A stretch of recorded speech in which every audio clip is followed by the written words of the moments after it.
to the Spasmodic Dysphonia and Me YouTube channel.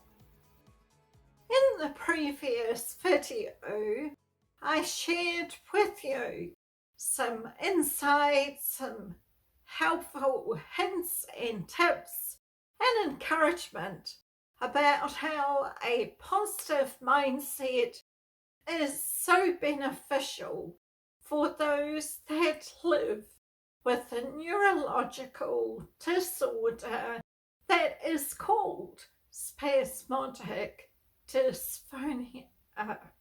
I highly recommend watching that video if you haven't already.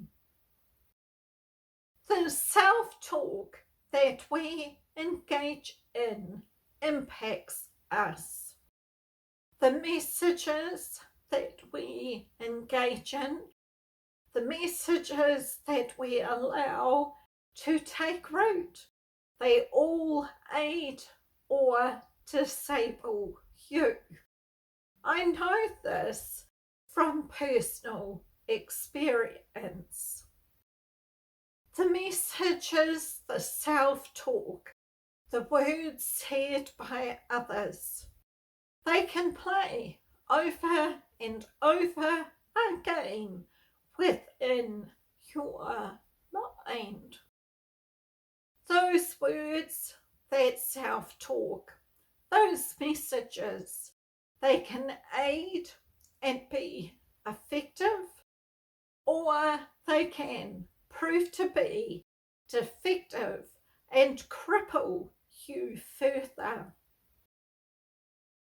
We cannot control other people. We cannot control their thoughts, their actions, the words that they speak in relation to ourselves. We cannot control, most of the time, the circumstances and things that are happening around us.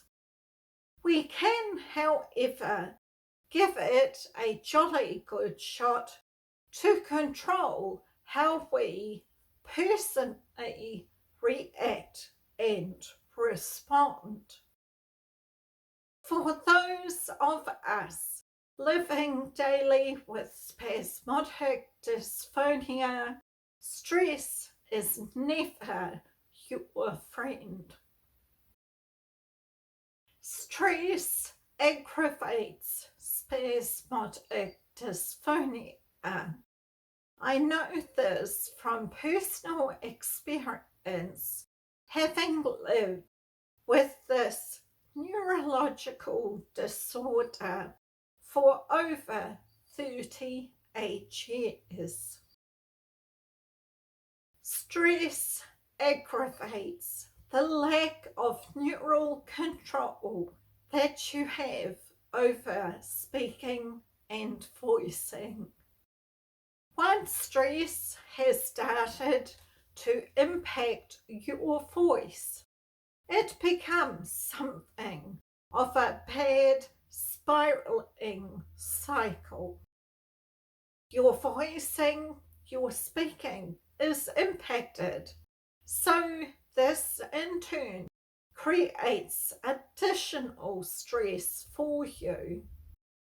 Very soon it is just one ghastly cycle of being stressed, carrying out bad voicing, being more stressed, and then you can only carry out more ineffective bad voicing. Stress is simply not your friend when you have a diagnosis of spasmodic dysphonia. Stress, it seems, can then be joined by depression and anxiety. They all join the party, and it isn't the greatest of experiences at all for someone that lives daily with spasmodic dysphonia.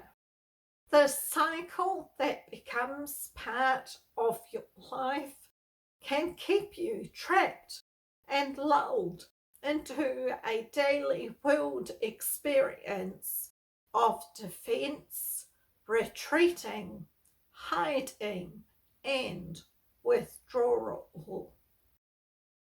It takes conscious effort to break away and step free of this very cycle. It is okay to feel the feels.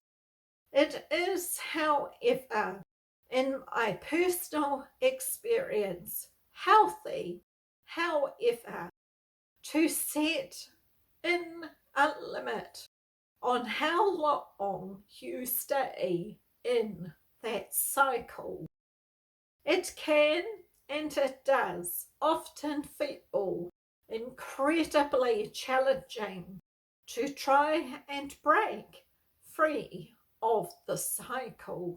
It is my personal experience that kindness and self-care go a long way to helping restore one's voicing and speaking in a time of stress. How long it takes to move out of that cycle, only you can figure that out for yourself.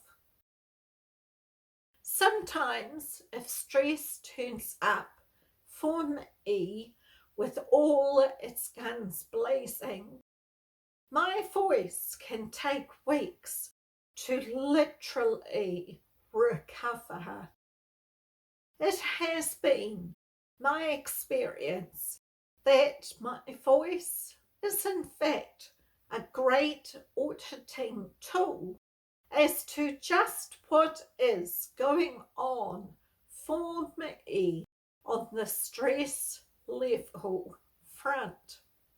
Those that know me best quickly pick up on something not being right for me, even if I do not disclose it in actual conversation, because my voice and how it is functioning literally gives things away regardless. Stress and spasmodic dysphonia do not go well together. It takes self-awareness. It takes being conscious of doing what is positive and most constructive for you and your well-being, to keep your ability to voice and speak at your disposal. When you live with a neurological disorder like spasmodic dysphonia, stress is definitely simply not your best friend. A life of cyclic stress, it is no fun at all. A life of cyclic stress that affects your voicing and your ability to literally speak, it is no fun at all. Stress makes our ability to speak, our ability to voice, as people diagnosed with spasmodic dysphonia, that bit more incredibly harder. I have spasmodic dysphonia, but spasmodic dysphonia does not have me. Feeling miserable about how my voice is today because of other outside stresses turning up in my life is an additional secondary challenge and hardship to try and bear and work through in a time of stress and challenging circumstance. Those outside stresses, we have no control over them. Those outside stresses caused by other people and their words and actions, we have no control over them. What we do have control over is our ability to practice self-care. Our neurological system is clearly being extra troubled by those troubling outside stresses when they creep in and around us and impact our actual voicing ability. The brain, the neurological system, the entire human body can only cope with so much stress before detrimental effects kick in. For those of us living with the neurological disorder that is spasmodic dysphonia, our neurological system quickly kicks in to indicating that this stress, it is affecting me negatively. So listen up, because clearly it can be heard in your current voicing and speaking. In times of stress, we need to implement positive self-care. We simply must do so because our voicing and speaking will literally require that we do so. The kindness, the patience, the gentleness that you extend and express towards yourself will be needed like never before in a time of stress and challenge. Go for that daily walk. Practice mindfulness. Literally go into a garden and smell and enjoy looking at the roses.